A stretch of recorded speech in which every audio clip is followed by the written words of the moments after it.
Mr. Gassi Musise, the Child Protection Officer for the Ministry of Social Welfare, Gender and Children's Affairs, Northern Region. My responsibility as the Child Protection Officer is to see how children are protected. One of these rights is that of their rights to education, which we believe is paramount. Then, of course, their welfare rights, which includes their rights to stay with their parents, their rights to food, shelter, clothing, which we believe are as well important for the development of a child. The Ministry of Social Welfare, Gender and Children's Affairs, during the outbreak of the EVD, we are the head of the psychosocial, gender and child protection pillar in the response. That pillar, its responsibility is to see how we can address the social issues surrounding people that are affected with the EVD, especially the women, the children. So as when the EVD struck, we set up the psychosocial, gender and child protection pillar, which was headed by the ministry. And the responsibility, as I said, is to see how we can look into the issues, especially the social issues surrounding people that are affected with the EVD. When the EVD struck, children were hard hit here in the sense when once a child's father becomes a victim of the disease, automatically the child has become affected because the development of the child rests on the parents. When once the mother is affected, automatically the child too becomes affected. During the EVD response, what we are doing is to provide support, psychosocial support to EVD affected children, then of course women. How? Psychosocial support here includes, it's a package.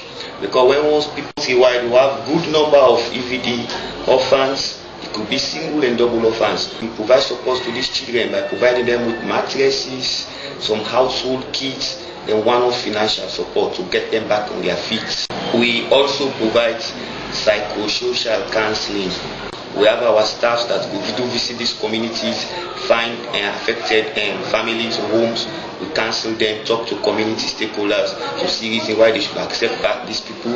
Apart from us, partners have been giving us a support to people that were affected as a result of this EVD, particularly the survivors of the disease. Whosoever is a survivor of the EVD that is registered with the Ministry of Social Welfare has received the support with cash.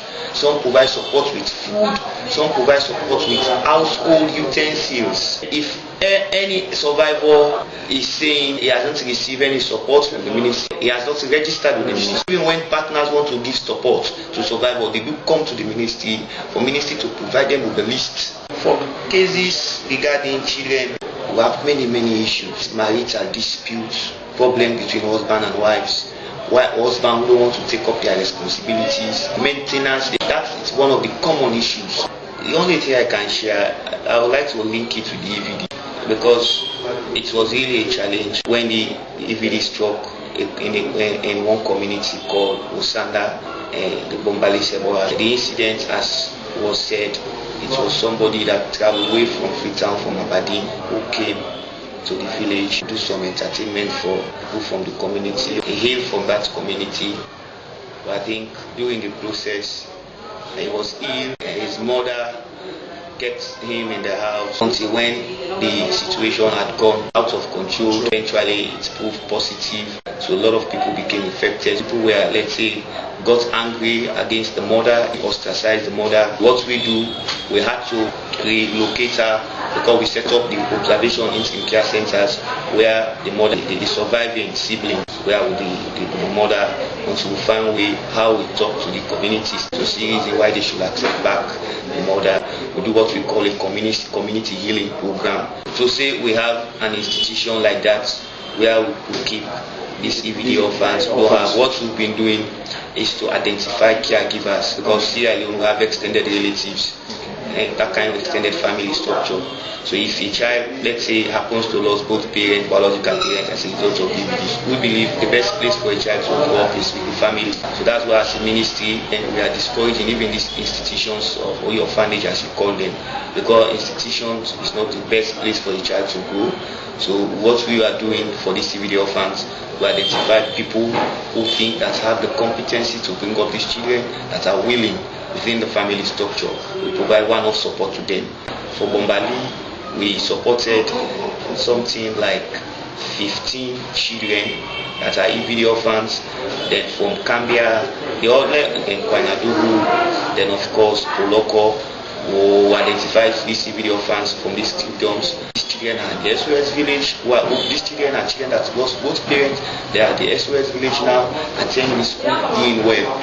For a ministry, yes, we have a lot of challenge because the commitment and cooperation that we want from the populace, especially the men that are responsible for the abuse of the vulnerable people that we are trying to protect, the women and the children.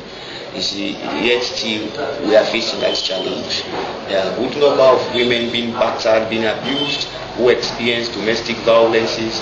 There are a good number of children who still, as I'm talking to you, needs fatherly support, but they are not getting it. So I'm using this medium to talk to anybody who may happen to watch or listen to this interview, that whatever we are doing as a government, we are doing it for the general good of every Sierra Leonean.